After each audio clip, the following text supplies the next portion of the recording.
캠페인 같이 하겠습니다. 복음의 사람 예배자로 설계 하소서. 우리는 가정의 예배자입니다. 우리는 영적 예배자입니다. 우리는 삶의 예배자입니다. 아멘. 이번 주 묵상 말씀 누가복음 1장 31절 세 번 같이 하겠습니다. 보라, 내가 잉태하여 아들을 낳으리니 그 이름을 예수라 하라.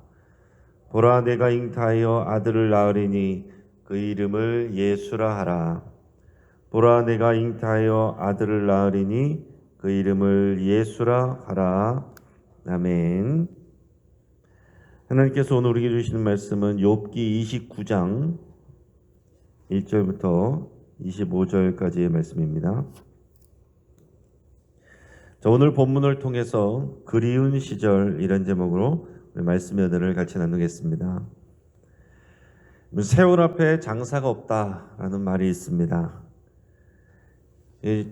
TV 같은 데도 보면은 제가 어릴 때 분명히 한참 잘 나가는 그런 예쁜 여주인공 역할만 하던 분이 어느 순간부터 보니까 또 이제 엄마 역할을 하고, 그리고 어느 순간 보니까 또 할머니 역할을 하고, 그러더니 나중에는 보니까 가정식모 역할로 이렇게 나오는 그런 모습들을 봅니다. 또 예전에는 하늘의 새도 떨어뜨릴 정도로 큰 권력을 가졌던 사람이 나중에는 동네 촌노가 된 그런 모습을 보기도 합니다. 그래서 시간이 지나면 누구나 자신이 잘 나갔던 때, 좋았던 때, 건강했던 때, 사람들에게 인정받고 높임을 받던 그런 때를 다 그리워하죠. 가수 이선희 씨의 노래 중에 아 옛날이요 라는 노래가 있죠. 거기에 보면은 그런 아쉬움을 담고 있습니다. 제가 불러드리면 여러분 엄청 좋아하시겠지만은 제가 참고 가사만 잠깐 읽어드리면, 아 옛날이요 지난 시절 다시 올 수 없나 그날, 아니야 이제는 잊어야지. 아름다운 사연들 구름 속에 묻으리 모두 다 꿈이라고. 아 옛날이요 지난 시절 다시 올 수 없나 그날, 아 옛날이요 지난 시절 다시 올 수 없나 그날이요. 내가 잊어야지, 구름 속에 묻어야지 하지만은 그 뒤에는 계속 나온 것은 아 옛날이요 다시 돌아올 수 없나, 다 그리워합니다. 여기 앉아 계신 분들도 한 분씩 사실 마이크 쥐어드리고 옛날 얘기 해보시라고 하면은 뭐 하실 말씀들이 많으실 겁니다. 오늘 우리가 읽고 있는 욥기 29장부터 31장까지가 한 묶음의 내용인데 모두가 욥의 독백으로 되어 있습니다. 자, 이것은 하나님을 향한 탄원도 아니고 친구들을 향한 변증도 아닙니다. 자기 혼자 내뱉는 넋두리예요.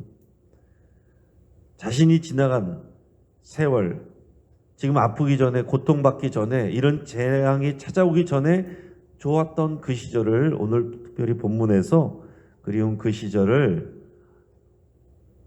회상하고 있습니다. 그러면서 혼자서 넋두리를 하는 그런 내용입니다. 오늘 이 넋두리를 통해서 우리가 욥이 어떻게 살아왔구나, 그리고 그의 신앙이 어떤 것이구나 하는 것을 엿볼 수가 있습니다. 자, 먼저 1절부터 6절까지를 보면 내가 하나님께 은혜를 받던 시절에 대해서 이렇게 얘기를 하고 있습니다. 1절부터 6절까지 말씀을 우리 욥이 회상하는 것을 우리가 같이 이렇게 생각을 하면서 같이 한번 읽어보겠습니다.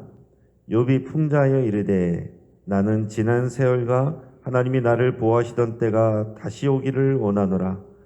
그때에는 그의 등불이 내 머리의 빛이었고 내가 그의 빛을 힘입어 암흑에서도 걸어다녔느니라. 내가 원기 왕성하던 날과 같이 지내기를 원하노라. 그때에는 하나님이 내 장막에 기름을 발라주셨도다. 그때에는 전능자가 아직도 나와 함께 계셨으며 나의 젊은이들이 나를 둘러 있었으며 저주로 내 발자취를 씻으며 바위가 나를 위하여 기름 시내를 쏟아냈으며. 아멘. 자, 지금 보면 욥이 정말로 지나간 세월을 그리면서 정말 아 옛날이요 하는 게 느껴지시죠? 특히 하나님께서 나를 보호해 주시던 그 시절, 그 아름다웠던 시절, 그것을 그리워하고 있습니다. 그러면서 하나님의 등불과 빛이 나를 비추고 인도했었다, 이렇게 표현합니다. 특히 이런 표현은 우리 민수기 6장에 제사장 축복 기도문에 보면 그런 표현이 나옵니다. 여호와는 그의 얼굴을 내게 비추사 은혜 베푸시기를 원하며. 이게 축복하는 내용인데 하나님이 얼굴 빛을 비추신다, 이런 표현이에요. 마치 그 말씀을 기억하는 것처럼 욥은 하나님의 빛이 나를 비추어서 나를 인도해 주셨다라고 이렇게 말하고 있습니다. 또한 예전에는 내가 원기가 왕성했었고 하나님께서 나의 장막에 기름을 발라주셨다. 그러니까 내가 예전에는 몸도 튼튼하고 건강했고 내 장막, 나의 집에 또 기름을 발라주셨다, 이렇게 말하고 있습니다. 다시 말해서 하나님께서 자신의 집안을 돌보시고 풍성하게 하셨다라는 표현이죠. 또 그때는 전능자 하나님께서 자신과 함께 하셨고 사랑스러운 자녀들에 둘러싸여 있었다. 하나님이 나와 함께 하셨고 또 사랑스러운 자녀들, 이 젊은이들이 나를 둘러싸고 있었다. 또 6절에서 보면 하나님이 저주로 욥의 발자취를 씻고 바위가 욥을 위해 기름 시내를 쏟았다, 이런 표현을 하고 있는데 이거는 그의 경제가 풍성했다는 것을 얘기를 합니다. 저주로 욥의 발자취를 씻었다. 내 발을 씻을 정도로 내가 키우는 그 양들의 젖이 풍성하게 나왔다라는 얘기고, 또 내가 심어놓은 올리브나무에서 그 감람나무에서 기름이 풍성하게 나왔다, 그런 표현입니다. 하나님은 함께하고 계시고 자녀들과 가정이 화목하고 그리고 집안의 경제가 풍요롭던 그 시절 뭐 하나 부족한 게 없습니다. 자, 근데 여기서 중요한 것은 뭐냐면 자신이 누렸던 복된 시절에 대해서 말할 때 내가 무엇을 잘했기 때문에 하나님께서 나에게 이런 복을 주셨다, 이렇게 표현하지 않고 있어요. 그저 하나님이 나에게 은혜를 주셨다라는 그런 고백을 하고 있습니다.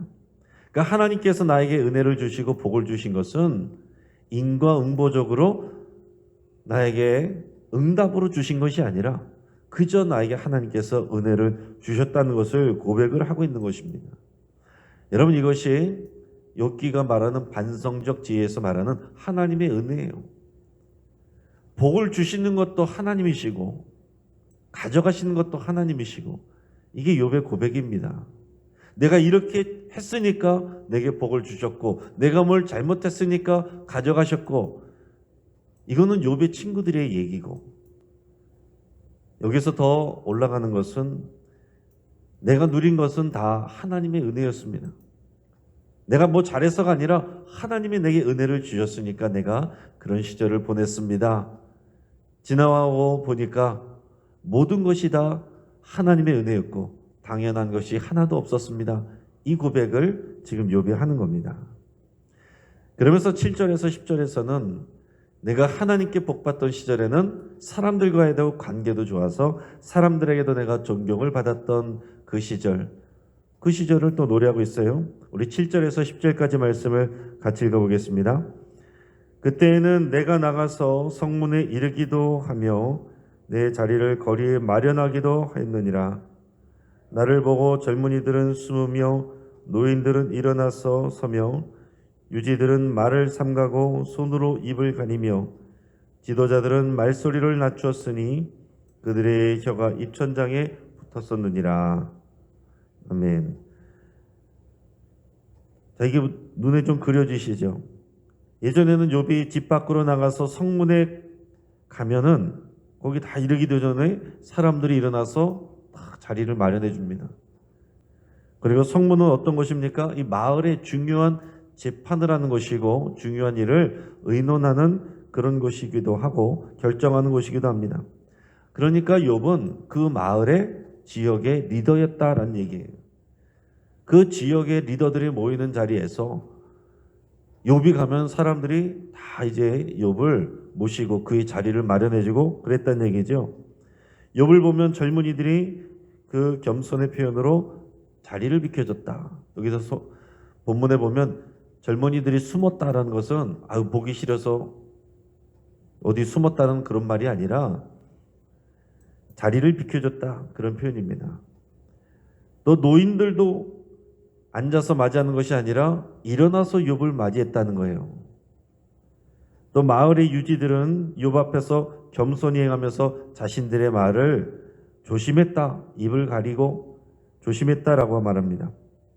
그래서 마을의 지도자들도 이렇게 욥 앞에서 조용히 말문을 닫을 정도로 욥이 마을에서 사람들에게 존경을 받았다라는 그런 표현입니다. 얼마나 그립고 좋은 시절입니까? 그러면서 25절에서는 그런 말을 합니다. 25절도 맨 마지막 25절 읽어봅니다. 내가 그들의 길을 택하여 주고 으뜸되는 자리에 앉았나니 왕이 군대 중에 있는 것과도 같았고 애곡하는 자를 위로하는 사람과도 같았느니라. 아멘. 자, 그때는 욥이 이웃들의 길을 결정해 줍니다. 너 이렇게 해, 저렇게 해. 이렇게 조언을 해주면 사람들이 그거를 다 따라갑니다. 또 욥이 그들의 백성들의 그 마을 주민들의 지도자로 앉아서 그들에게 왕처럼 군림했다. 그리고 그들이 어려움을 당할 때마다 초상당한 자를 위로하듯이 그들을 욥이 위로해 주기도 했다라고 그랬습니다. 그러니까 우리가 장례도 나면은 좀 힘 있는 사람이 오면은 굉장히 여러분들 좀 힘이 되고 위로가 되잖아요. 그래서 좀 힘 있는 사람들이 어떤 화환이라도 이렇게 보내주면 그게 또 자랑스럽게 또 보여주고 그게 또 위로가 되고 그러지 않습니까?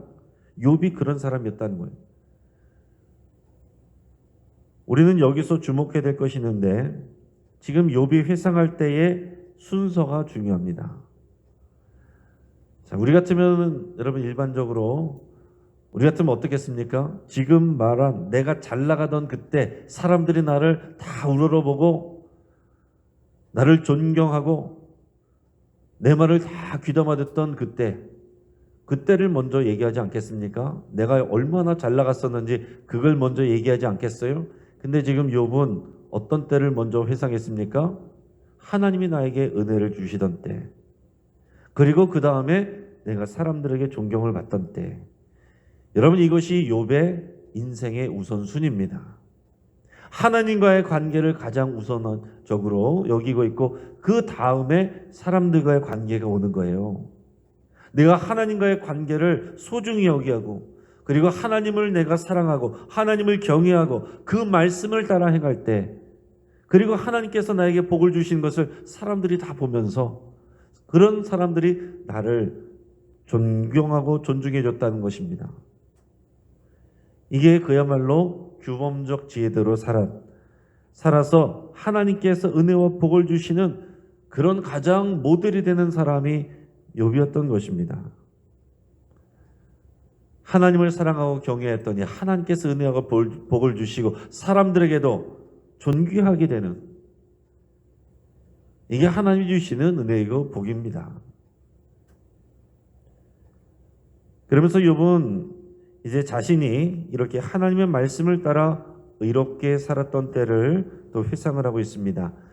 우리 11절에서 19절까지 말씀인데 우리 말씀을 그냥 읽으면 크게 설명이 필요 없이 내가 하나님의 말씀을 따라서 어떻게 의롭게 살았는가 하는 것을 우리가 알 수 있습니다. 11절에서 19절까지 말씀을 같이 읽습니다. 귀가 들은 즉 나를 축복하고 눈이 본 즉 나를 증언하였나니 이는 부르짖는 빈민과 도와줄 자 없는 고아를 내가 건졌음이라. 망하게 된 자도 나를 위하여 복을 빌었으며 과부의 마음이 나로 말미암아 기뻐 노래하였느니라. 내가 의를 옷으로 삼아 입었으며 나의 정의는 겉옷과 모자 같았느니라. 나는 맹인의 눈도 되고 다리 저는 사람의 발도 되고 빈궁한 자의 아버지도 되며 내가 모르는 사람의 송사를 돌보아 주었으며 불의한 자의 턱뼈를 부수고 노획한 물건을 그 이새에서 빼내었느니라. 내가 스스로 말하기를 나는 내 보금자리에서 숨을 거두며 나의 날은 모래알같이 많으리라 했느니라. 내 뿌리는 물로 뻗어나가고 이슬이 내 가지에서 밤을 지내고 갈 것이며. 아멘. 자, 욥에 대해서 듣거나 아는 사람들은 모두 욥을 칭찬했었다 그랬는데 그의 11절에 그런 표현입니다. 귀가 들은즉 나를 축복하고 눈이 본즉 나를 증언하였다. 나에 대해서, 욥에 대해서 다 듣는 사람들은 욥을 다 축복하고요. 욥이 하는 일들을 본 사람들은 욥이 얼마나 의로운 사람이었는지를 다 증언한다는 거예요. 욥은 가난한 빈민과 고아와 과부를 도와줬고, 맹인의 눈이 되어주었고, 다리 저는 사람의 발이 되어줬습니다. 어려운 사람 보면 다 도와주는 거예요. 빈궁한 자에게 아버지처럼 대해주고, 모르는 사람의 재판인데도 그 송사를 자신이 가서 도와줬습니다. 반대로 악하고 잔인한 사람들의 세력을 꺾고 그들의 희생자들을 구출해줬다. 그들의 이세에 낀 것을 빼내줬다. 그런 표현이 그런 연약한 사람들을 건져주고 도와줬다. 그런 표현입니다. 14절에 보면 욥이 내가 의를 옷으로 삼아 입었으며 나의 정의는 겉옷과 모자 같았느니라. 이렇게 표현하고 있습니다. 자신의 의에 대해서 얘기를 하는데 내가 의를 옷 입고 살았다. 이런 표현이죠. 내가 의를 옷 입고 살았다. 자, 이것은 우리가 흔히 말하는 자기를 자랑하는 자기의 이런 표현이 아니라 이게 하나님의 말씀에 순종하는 의를 말하는 것입니다. 하나님의 말씀에 순종하는 것이 의예요. 하나님이 의로운 하나님이시기 때문에 하나님의 말씀대로 행하면 그게 의입니다. 내가 이것도 했고 내가 이것도 했고 이거는 나를 자랑하는 자기의라고 말하지만 내가 하나님의 말씀을 따라 행한 그 의, 내가 그것으로 옷을 입었다. 이런 표현을 합니다. 우리 신약시대에서는 우리는 예수로 옷 입었다. 예수로 옷 입는다는 표현은 예수 안에 있는 하나님의 의를 옷 입는 것입니다. 내가 하지 않았지만 온전한 하나님의 의를 예수의 이름으로 내가 입는 거예요. 그래서 하나님은 우리를 의롭다라고 칭해 주시는 겁니다. 우리는 다 부족하고 실수하지만 예수 그리스도를 왕으로 모신 사람은 예수 그리스도 이름 때문에 예수 그리스도를 우리가 옷 입은 것으로 보시고 우리를 의롭다라고 해주시는 겁니다. 이걸 모르는 사람들은 교회 안 다니고 또 신앙이 없는 사람들은 네가 나보다 뭐 잘한 게 뭐 있어? 나도 잘해. 이런 얘기하지만 우리가 자랑하는 의는 우리가 잘난 의가 아니라 예수 그리스도의 옷입니다. 자, 비슷하게도 욥이 지금 말하는 것은 내가 이런 것도 잘했고 저런 것도 잘했고 자랑하려고 한 것이 아니라 하나님의 의를 내가 옷 입고 있다. 하나님의 말씀대로 행했던 나의 삶, 그것을 기억하고 있는 것입니다. 또 18절에서 19절까지의 표현을 보면 자, 내가 스스로 말하기를 나는 내 보금자리에서 숨을 거두며 나의 날은 모래알같이 많으리라 하였느니라. 이 믿음이 있었던 것입니다.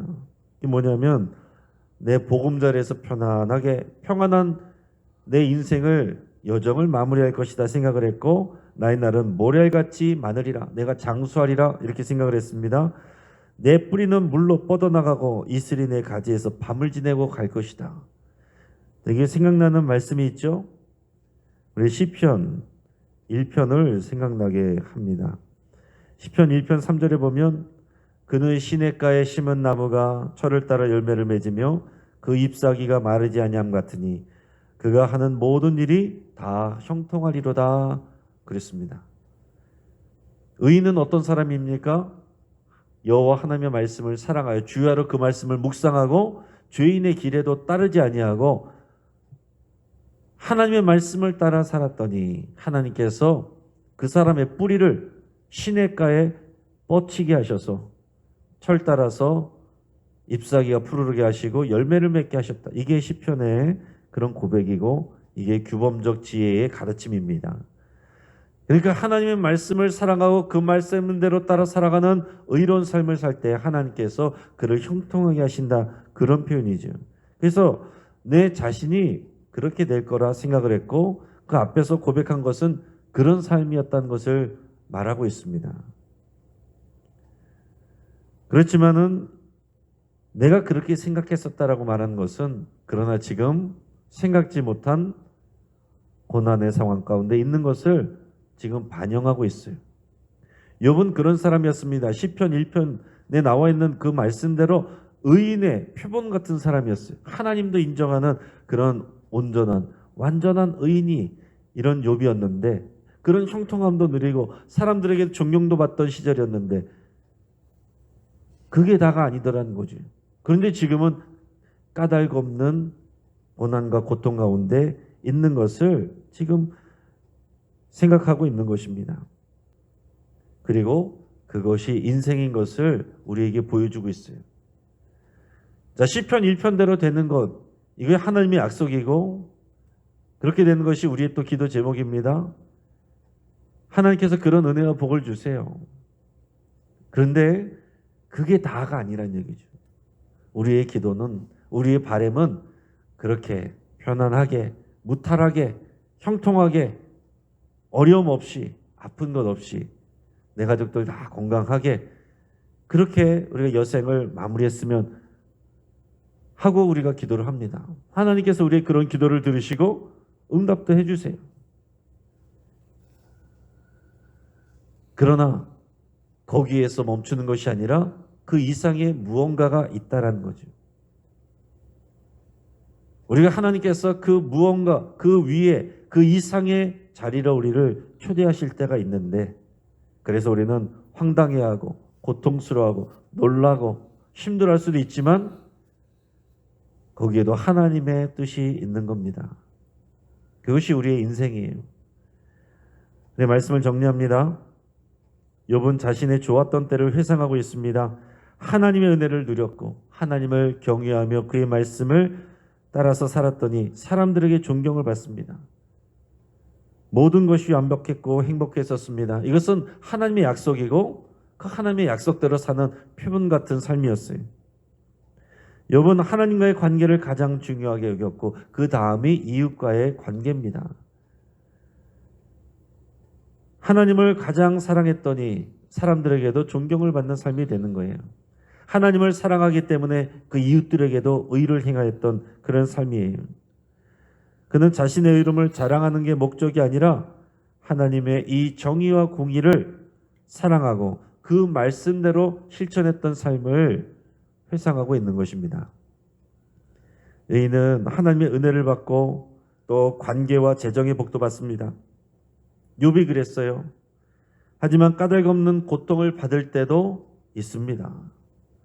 하나님이 문제가 있는 것이 아닙니다. 하나님께서 더 높은 지혜와 단계로 인도하고 계시는 겁니다.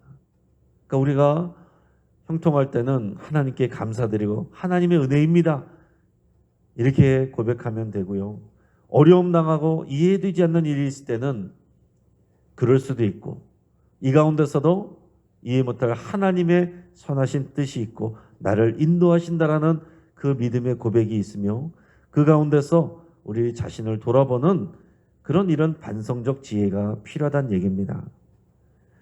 우리 또한 하나님이 형통하게 하신 때를 여러분 기억하고 감사드리시고 더 나아가서는 새로운 성장의 단계, 하나님 나는 여기까지만요, 이렇게까지만요, 이것은 하나님께 통하지 않습니다. 하나님 우리를 향한 하나님이 더 높은 뜻과 계획이 있으신데 그런 새로운 성장의 단계를 담대하게 받으시기를 주의 이름으로 축복합니다. 같이 한번 기도하겠습니다. 이제 말씀을 붙잡고 함께 기도할 때에 지금 내가 살아온 모든 날들이 다 하나님의 은혜이고 돌보심이었습니다. 여러분 기억하면서 여러분 감사드릴 수 있기 바랍니다. 지금 내가 누리는 것들 당연한 것 아니고 다 하나님의 은혜입니다. 그렇게 고백하시고 다음에 하나님이 기뻐하시는 의로운 삶을 살기로 결단하며 기도할 수 있기를 바랍니다. 여러분 삶의 예배자 되기로 우리가 그렇게 매번 외치는데 삶 속에서 내가 만나는 모든 이웃들에게 내가 하나님의 정의와 공의를 그 인자와 긍휼을 베풀기로 여러분 결단하시기를 바랍니다. 또 나가서 이해 못할 고통이 찾아와도 흔들리지 않고 내가 담대하며 하나님의 뜻을 신뢰하기로 결단할 수 있기를 바랍니다. 욥도 흔들렸습니다. 아무리 믿음 좋은 사람도 흔들릴 수 있어요. 그러나 흔들리는 가운데서도 그러나 하나님을 향하기로 하나님께서 담대한 믿음 주시기를 여러분 그렇게 기도할 수 있길 바랍니다.